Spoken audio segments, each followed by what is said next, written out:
Let's use AI to actually identify what really great new things we can do with the capability that AI brings us. Examples include better organization of queues of calls coming into 911, handling when a 911 center goes down. What do we do for that first hour or so before we get our backup up, especially if it's a disaster that impacts our nearby 911 center where our calls normally go? Well, now we live in a world where an AI attendant can at least handle that call in the meantime. I see huge potential there. Everything from maybe first responder wellness to accountability as people are responding to incidents, to bringing the right information, surfacing up the right information at the right time. I see there's a lot more sensors that are going to go out there in our world as IoT devices are going to increase. When that happens, guess what's critical? Connectivity and synthesizing that information to make that available.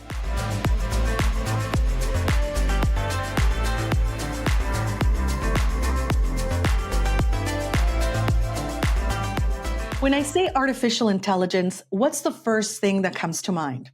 Is it the excitement of opportunity, the fear of job loss, or maybe a vision of sci-fi robots taking over? Whatever it is, AI has sparked a conversation like no other.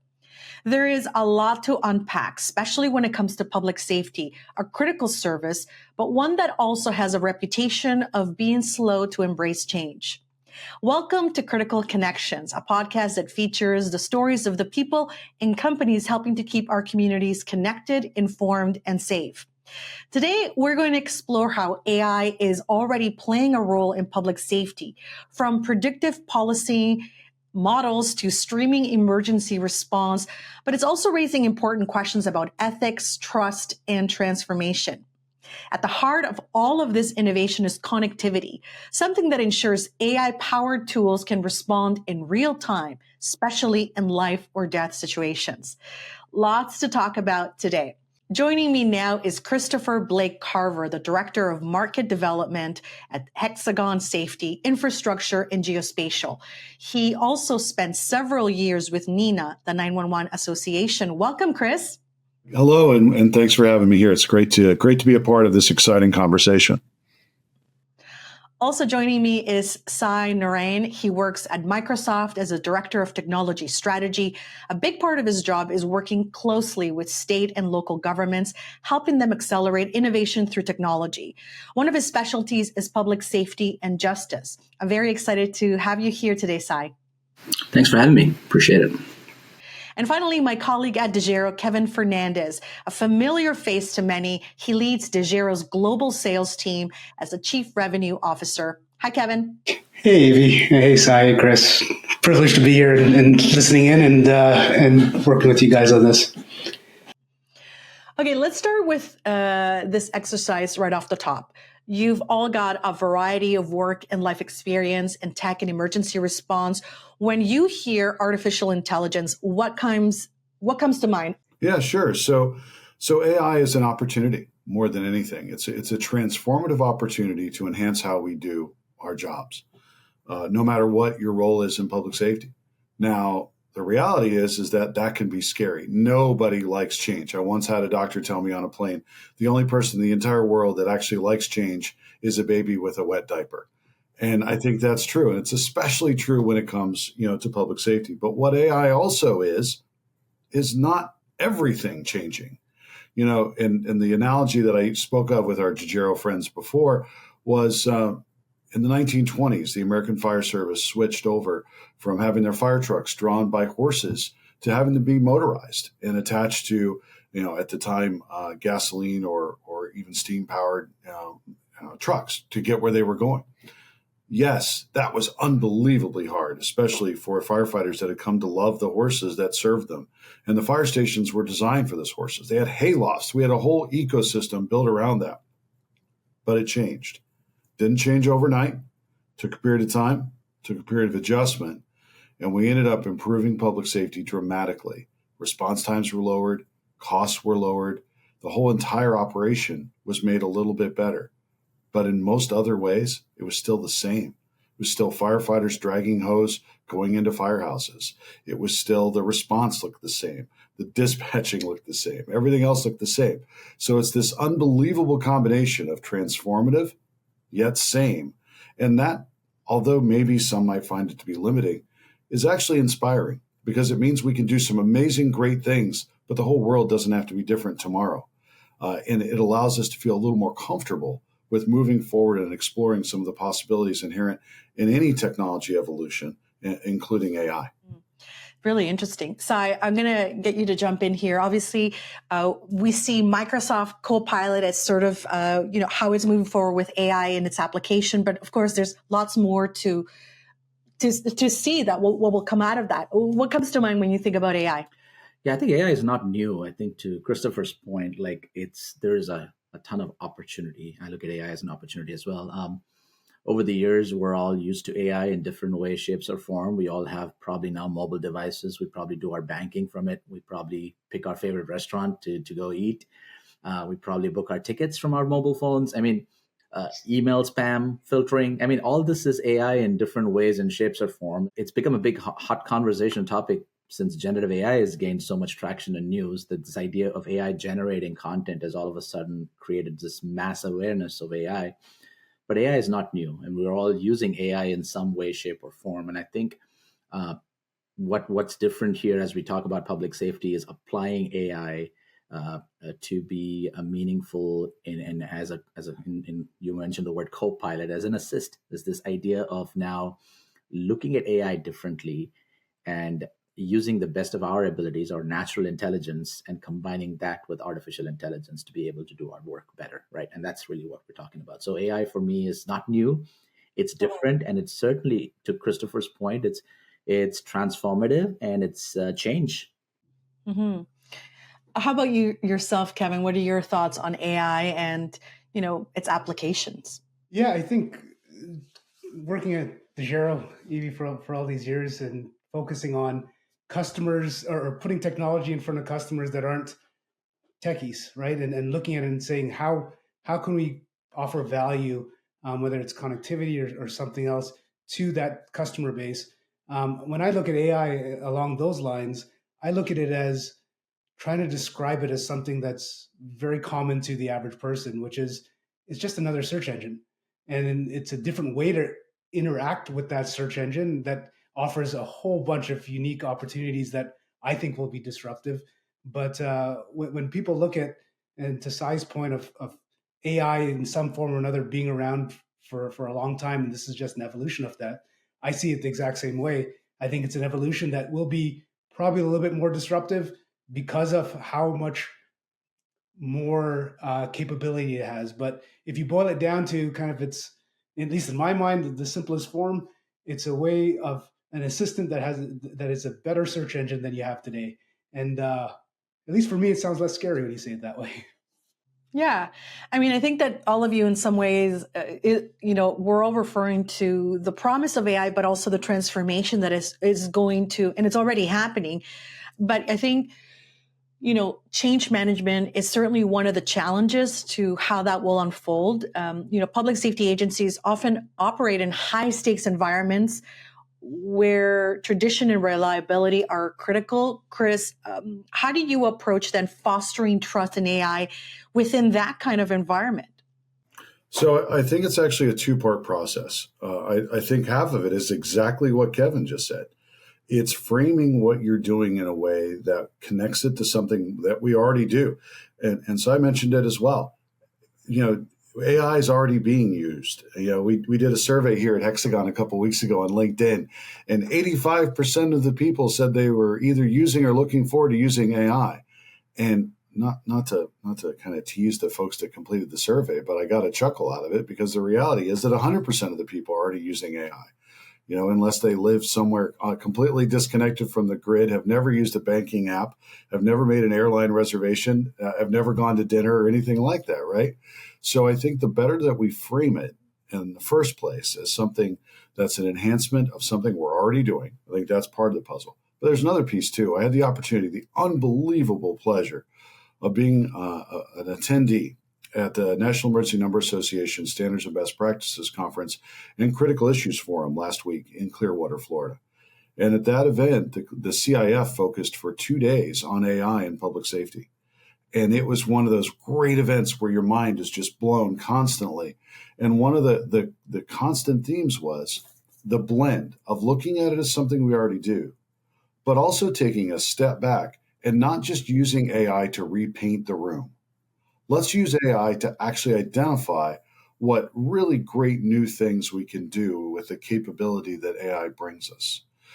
Examples include better organization of queues of calls coming into 911, handling when a 911 center goes down. What do we do for that first hour or so before we get our backup up, especially if it's a disaster that impacts our nearby 911 center where our calls normally go? Well, now we live in a world where an AI attendant can at least handle that call in the meantime. Or if my 911 center only has 5 dispatchers able to answer calls, and I'm getting 100 calls because of the severity of a major event. And when we connect the fact that it's leveraging something we already do, plus the power of it to solve problems that we can't currently solve and just have to throw up our hands, well, that to me is where the really exciting innovation comes. And we transform the conversation about a transformative technology from, oh, how's this going to work? What are we going to do to what are the possibilities and power and potential that can help make people's lives better and our organizations more effective? What do you hear inside about trust in AI? You work for a company that is certainly bringing an offering to the market. What are you hearing from your side? I kind of agree with Christopher's point. Like early communication and framing is such a key aspect of sort of just change management with AI, right? I also look at training and adoption, establishing, a leadership perspective within organizations as to how AI is being used or it needs to be used or adopted within the organization, and creating an iterative feedback loop.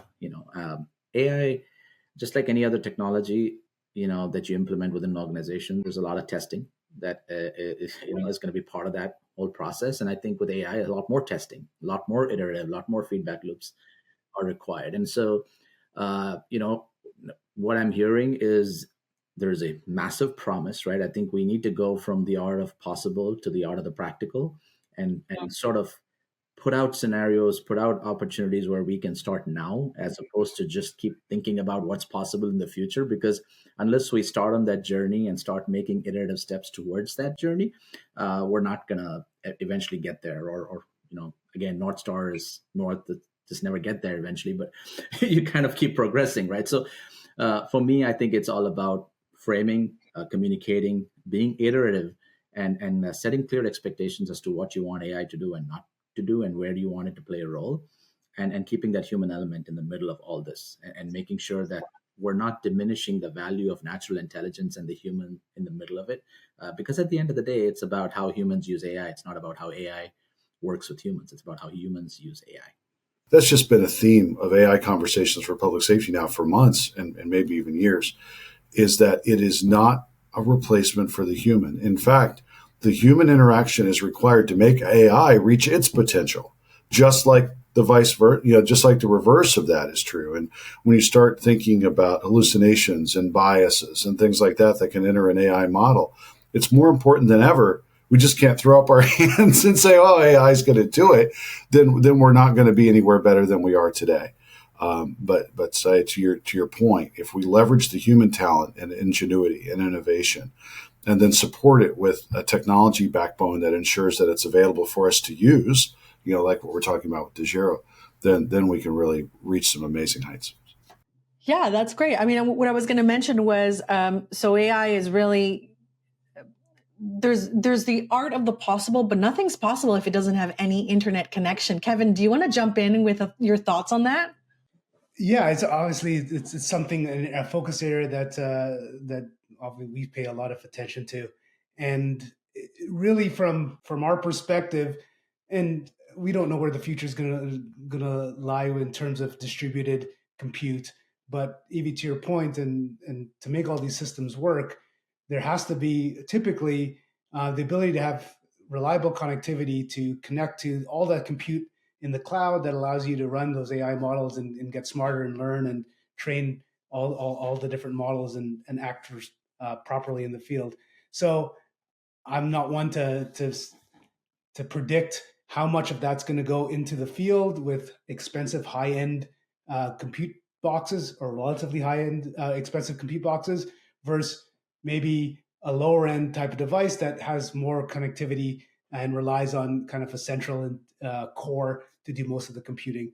Regardless of which way it goes, it's not going to be all the way to the left or all the way to the right, which means connectivity is going to be key in making all this work. So the way we look at it is without that ability to connect to that edge is kind of dead on its dead on arrival, right? There's nothing it can actually do or function or update if it doesn't have the ability to dial home, stay connected, and transfer. Especially when we talk about the newer applications, especially in fire and policing, it's a lot of video centric type uploading. And when you talk about connectivity, you guys know that uploading video is a pretty intensive effort, especially if you need it real time. So connectivity I think will persist to be a challenge, and we're happy to do our part to try to minimize the challenges as AI applications continue to adapt.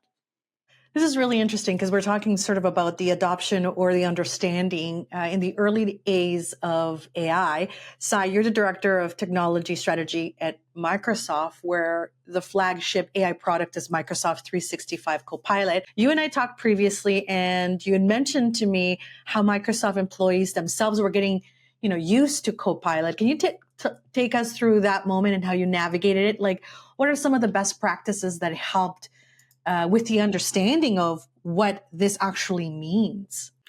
I think the number one best practice I would say is giving access to the tools and technologies. I think one thing Microsoft did really well is rolled out the tools to they had their rings or loops of users as they rolled this out. And I think one of the things they did best was not wait for an over-exhaustive training, not wait for an over-exhaustive setting up this massive learning practice before they put the tools out there to the users. Because, a lot of times when you give something to the users and the users start playing with it, they look at it from a very different perspective than when they take a course and use that same tool. And I think that was something that was fantastic, is that early adopters and putting the tools out in front of people. Then came the training, then came the adoption, then came the communities of practice. And now we've got everything from iterative feedback loops to office hours to communities of practice. We have like a champions group within the organization. And so these are all critical ways in which, users within the organization, within Microsoft, for example, are able to, constantly iterate and evolve with their AI skills. It's funny, I say this all the time. I spent 18 years of my schooling life and then followed that up with 4 years of engineering, and then went to a couple of years of grad for engineering, and I studied engineering throughout and to learn how AI works eventually, and here I am in the last 2 years learning English so I can prompt better and I can talk to AI in a better way. So it's almost like the term engineering, obviously prompt engineering is a big aspect of all this, and so I feel like AI has definitely changed that conversation a lot, right? So even a company as large as Microsoft, we're constantly looking at, hey, what are the best prompts? What are different ways in which you can interact with AI to get the best out of it on an iterative basis? And it's changing as the models are evolving, as reasoning evolves, as more companies are putting out more models, as Microsoft is starting to pick up on a lot of this and integrate that into their technology. The framing is also changing. So it's an iterative journey. It's not a one and done model. It's not like, here's a book, go read AI. I mean, some technologies are like that. Here's a book, go read the stuff and go use it. AI is more of a conversation. It's a little bit of a dance, right? It takes two. Yeah. I mean, and I've also heard from people who are engineers and are programmers who are saying, hey, it's okay if AI takes over my job because then I get to do something else that helps to advance the company and it helps to advance new ways and new efficiencies. It's not meant to say or to have that fear. Chris, you do a lot of public speaking and you've talked a lot about sort of Best Buy syndrome. Can you unpack that for us? With apologies to all of the chiefs out there that I may have accused of suffering from it, Best Buy syndrome is the thought that if I just go buy the newest, greatest, biggest, most amazing, awesomest looking new technology, then all my problems will be solved and everything is great. And the way I describe that is sort of like building 3 more floors on top of a house with a bad foundation. Whether it's technology or whether it's operations or whatever it is, our organizations are first most essentially made up of humans. And whether it's CAD, whether it's records, whether it's a mobile product, whether it's AI, whether it's a networking solution that allows us to guarantee connectivity, or whether it's the Office 365 product that we use for everything from PowerPoints to writing reports, all of those are only as good as the folks that use them. And I have not seen yet a technology that can take an organization that is suffering and make it all of a sudden amazing. But I have seen an organization that is suffering that has addressed its challenges, whether that's staffing or funding or community engagement or internal leadership and supervision and management, then use technology to go from being maybe middle of the road to being an unbelievably effective group of professionals. And that really is the journey that I think, we as vendors need to understand that we're supporting. And it begs important conversations. It begs a sales process that isn't just show up and you take an order and then you walk out the door. And it begs a long-term relationship with your vendor, the same way you're going to have a long-term relationship with AI and anything else in this industry. None of it is one and done. So, and I think it's interesting that AI, even though it's this newfangled, amazing part, and machine learning the same way, this new amazing part of our ecosystem, it really falls back on the same tried and true historical processes that have guided change and organizational development since minute one. Yeah, can I comment on that, Christopher? I think you raised a really good point. What's interesting is a lot of people treat this like just another tool, right? Like AI is not just another tool. Like, you have to approach it as a strategy. It is a strategy that you have to look at it. What is your operational strategy from a public safety and justice perspective? Like, business strategy, operation strategy. Then there's a technology and a data strategy that's associated with it. How's your data set up? How is the technology ecosystem set up? Then you look at the user experience and how does this interact with those users? Then you look at the organizational culture. Where does it sit in the organization that you have today? And how does that culture need to improve and evolve? And all this is, will only work if there's some sort of a governance framework or structure within the organization. So I think looking at AI rather than buy the shiniest tool and implement it, you have to look at it as sort of building that foundation and a strategy within the organization. The tools will continue to evolve, but the strategy is key to that organizational use, right? So it's a great point.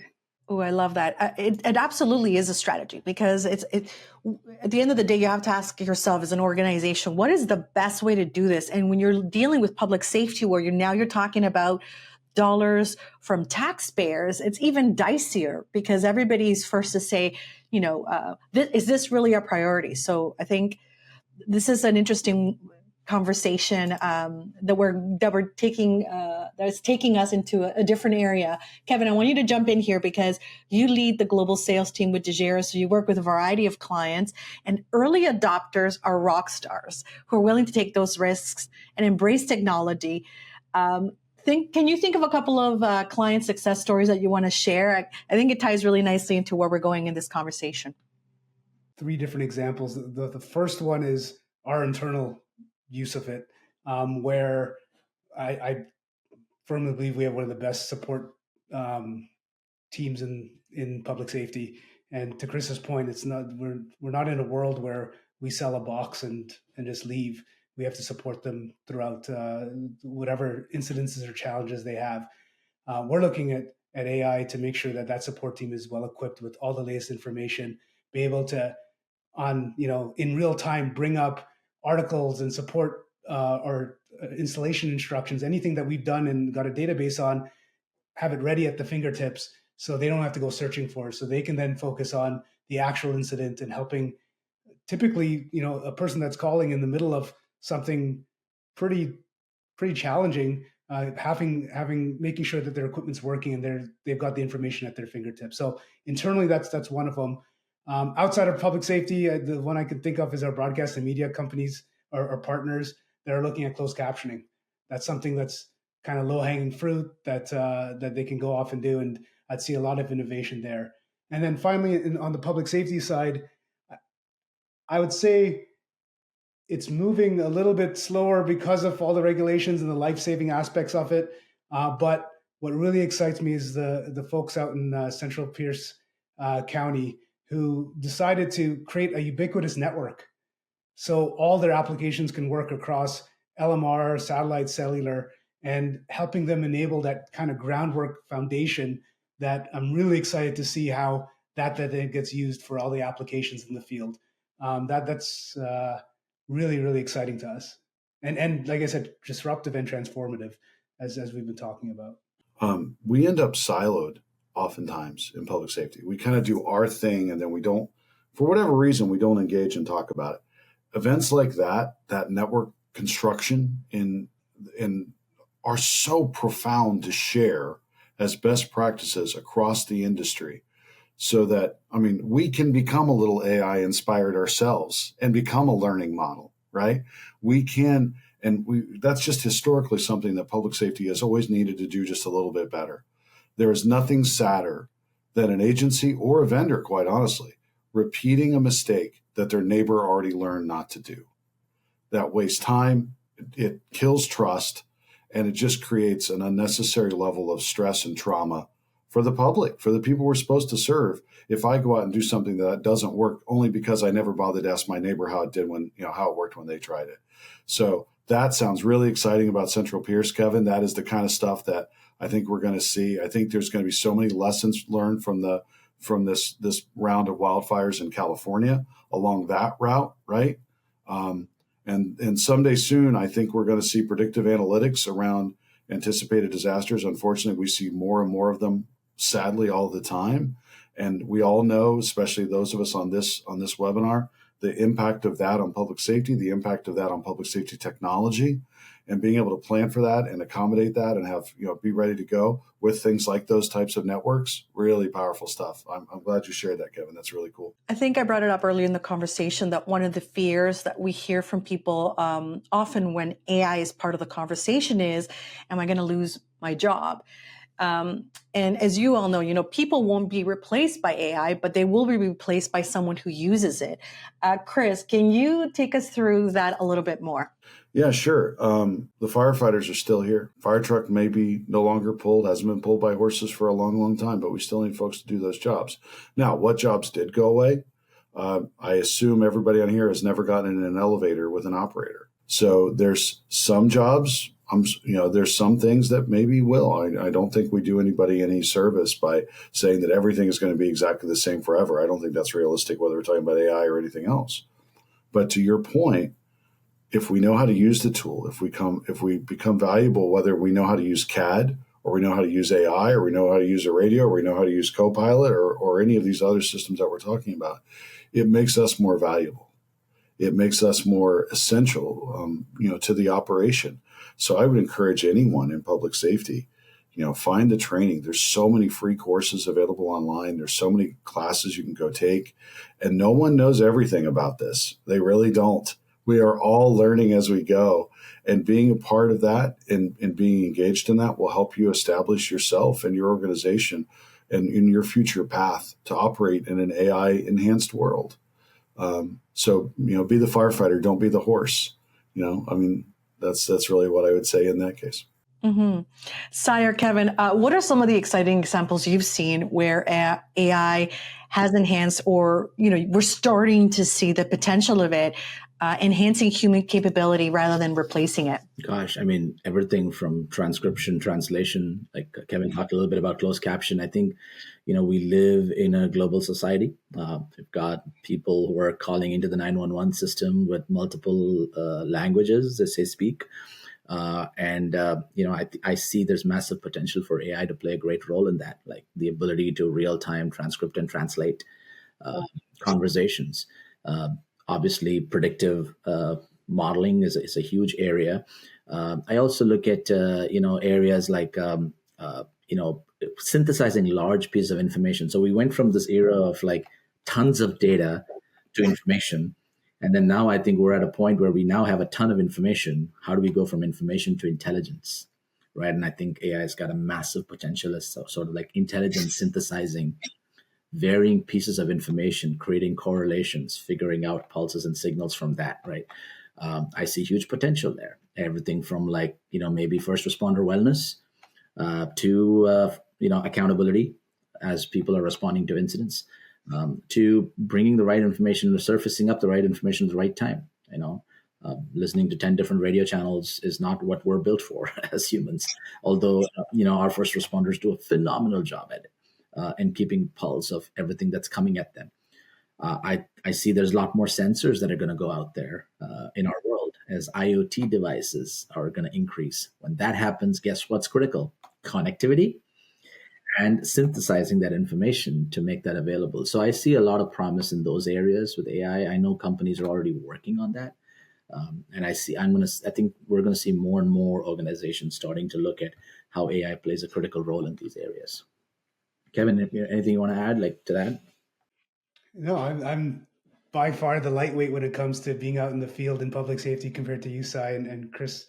But I've yet to meet a chief firefighter or police officer that says, finally, I get to write my report of the day and sit here and do that, right? So to your point, Sai, like those are the easy things that enhance not only the well-being of the officer, but enhances the service that's provided and have them focus on the things that only they can do, right? And I mean, I joke around. We have internal meetings now, let alone within public safety and anything like that, where there's AI note takers that are now competing.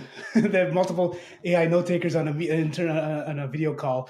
So all that stuff is highly useful, and even more so when it comes to being out in the field where lives are at stake and people are challenged with real life challenges that involve public safety. So yeah, I mean, I've stopped taking look at this, hands are free. We're having a conversation. This is interactive and engaging, and we're actually focused on being human as opposed to looking down at a pen and a paper and just constantly writing when we're talking to other people. I feel like that in itself, I've been using Copilot for the last couple of years. I don't remember taking any notes in any meetings. I do draw in other things. That doesn't change, but that's part of change management. I think it's made me more human as I'm talking to people because I'm able to interact with them in the eye and have that conversation. yeah. Mm-hmm. Right. Yeah, it definitely helps enhances other skill sets. And yeah, it's just note taking again.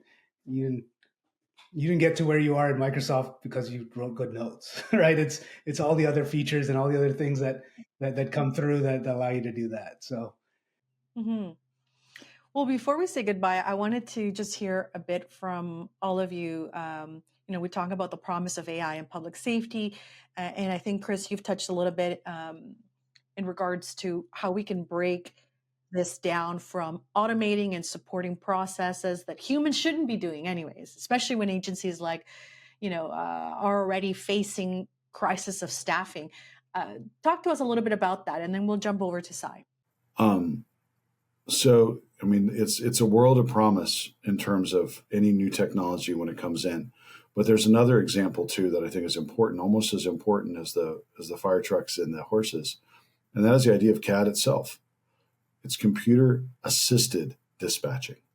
CAD was introduced in the late 1960s and has been gradually, slowly perfected, I think, over the years as vendors like my own have gotten, better and better at deploying solutions that match the needs of their customers. Yet ultimately it's a balance. It's a balance of what people need and what technology is able to provide and the willingness of people to be engaged in the process to ensure that product works. And that same model will serve us well, in my opinion, in the evolution and implementation of AI and machine learning and all these other solutions as well. So my closing message to anybody on this topic is we've done it before. This is a skill set that we have. This is an understanding we have. It's maybe in a different way. I didn't even have a smartphone 20 years ago. Now, you get anxious if you don't have it, but that's okay. And we can evolve and we can grow and we can learn and we can deploy these things. And Sai said it earlier perfectly. It's not perfect. It's never going to be perfect. And that's okay too. So we've done it before. We can do it. Let's be inspired and hopeful about how we can use it. And the last thing I'll say is no one does this alone. Absolutely not. Whether it's your partner agencies, whether it's your vendor, if you have vendors that you cannot get on the phone when you have a challenge, if I can't, and I know Dejero is one that is this way, that is effectively communicative with your customers because of the, just the nature of the company and the essential need of that technology. Then that's not that's a vendor you should probably, if it's not that way, that's probably a relationship you should look to, re-examine, because nobody wants to build the future with somebody that they can't talk to and collaborate with and exchange ideas with. So that'd be my closing remark. Thanks. Sai, Microsoft recently launched the Advanced Incident Response System. Chris, you mentioned no one does this alone. Dejero is a partner in this project. Can you help us understand what AIRS is a little bit more and how Microsoft is pushing to the edge? Sure. I think over the years, we've always had a vehicle program within Microsoft. It's called to be a tactical vehicle program. It's evolved over the last, 10 years or so. In its latest iteration this year, it's now being rebranded as Advanced Incident Response System. The idea is, I know Hexagon's a partner of that, and Dejero is a critical component of that with connectivity. It all boils down to pushing compute and pushing a lot of intelligence to the edge meaning where the first responders are, right? Traditional comms is always reliant on the dispatch center or an emergency operations center or some sort of a centralized place where everything's coming from. I think as more data is becoming available, like we talked about earlier, there is a need for more distributed decision making. And part of that distributed decision making is that incident commander or the individual who is responding to that incident. Up on the top of the vehicle, you'll see a plethora of communication choices. If you look in here, you want to come take a look. It no longer requires an 18-wheeler or a 36-wheeler. It's not the size of the vehicle, it's the size of what's capability exists within that vehicle. It could be something as little as a little SUV or what have you, right? So the AIRS program is intended to push a lot of the compute and the capabilities to the edge where first responders are responding. Sure, there's a component of edge AI in it as well. The idea that, hey, if there's absolutely no connectivity, can we do some basic things? But connectivity is a critical component of that. I know that's where Dejero plays a huge role, and our partnership with Dejero is around providing that critical connectivity, bringing all those layers of connectivity to the edge where you're able to run dispatch systems like the products of Hexagon or others, as well as intelligence, integrating AI into that is another layer that, obviously we're talking about now. So if anyone wants to check it out, it's aka.ms/Microsoft AIRS. That's the URL. And I think, there's a lot of promise. We have a partnership now with Darley, which is a vehicle manufacturer, a vehicle outfitter, and they are able to now, for any organization, any public safety entity who wants to build out these vehicles, we're able to bring Darley and Dejero and all our partners together and build those out for them. So our role is primarily in showing what's possible, but it's also showing the art of the now, not just the art of the possible, right? Mm-hmm. Really interesting. Kevin, I want you to join in. Dejero is a partner with Microsoft on closing this information gap. And it's also important to know that connectivity is critical for AI, and we mentioned it today, in order for it to interoperate. Kevin, dig a little bit deeper on that for us. Yeah, it's exactly what Chris and Sai have been saying. I think there's no way that you look at how much effort it takes to get an application up and running and make it seamless for the user. There's no way one company does that. And I think if one company tries to attack all problems at the same time, they actually get nowhere and don't create that ecosystem that Sai is mentioning. So we're thrilled to be partnered with Hexagon, partnered with Microsoft to contribute our small puzzle piece to the equation, which is an important small puzzle piece of critical connectivity. So by keeping people connected and letting the applications do their thing, it puts the user in the best possible position. And when we talk about connectivity, it's kind of interesting because it's not just a computer talking to a cloud and running that. It's connectivity of just what Sai mentioned, chief talking to his people in the field, staying connected, staying safe, being able to anticipate what's happening, and using those applications, whether it's AI enabled, video enhanced, whatever it is, to make the right decisions at the right time. So we're all but I think an interesting puzzle piece to the whole scenario, but you don't definitely see the picture if you don't bring in the Hexagons, the Microsofts, and all the other applications to make it work. Final rapid fire response here for you all. What one piece of advice or insight would you give to public safety professionals or organizations considering adopting AI? We're going to start with you, Sai. Oh, get started now. Don't wait for someone else to tell you when to get started. Doesn't mean you go download your favorite AI tool and start using it. That's not what I mean. What I mean is just get started working towards that strategy, and pull people within your organization that are like-minded. And if you don't find enough within your organization, find your neighbors, collect a force of individuals and talk to, companies like ours to help you in that process. Just get started now. That's what I would say. How about yourself, Christopher? Find a tiger team inside your organization. Find 3 people and get together once in a while, go to lunch, go to breakfast. Don't care how you do it, but just get a few different minds wrapped around this issue and then slowly expand that to involve your stakeholders and agencies you serve and your vendors and build out your approach to not just AI, but I think with the amount of technological advancement we have in the industry right now, I think that's the approach to do with all of it. Is no one person can do it alone. No one vendor can do it alone. And if we have at least a few more people engaged in the process, we dramatically increase, in my opinion, the likelihood that we'll be successful. Kevin, you get the last word. Oh, geez. I would say I would appeal to the individual first in a sense that if you step back at it, get curious about what AI's capabilities are. Use it instead of Google or whatever your search engine is. For you personally, play around with it, figure it out. It becomes less scary to then allow you to tackle the bigger integration challenges of, okay, how do I deploy this across a public safety scenario or station? That is maybe a little daunting to begin with as an individual. So sort of build up that confidence and curiosity. Well, thank you all. Thank you, Christopher, Sai, and Kevin. As we've explored today, the promise of AI in public safety is both profound and complex. What role do you think AI should play in making our communities safer? We'd love to hear your thoughts. Leave a comment underneath this video. For more about Dejero, Hexagon, or Microsoft, of course, we'll have a story that will be along with this podcast. And if you want any other information, head to dejero.com. See you soon.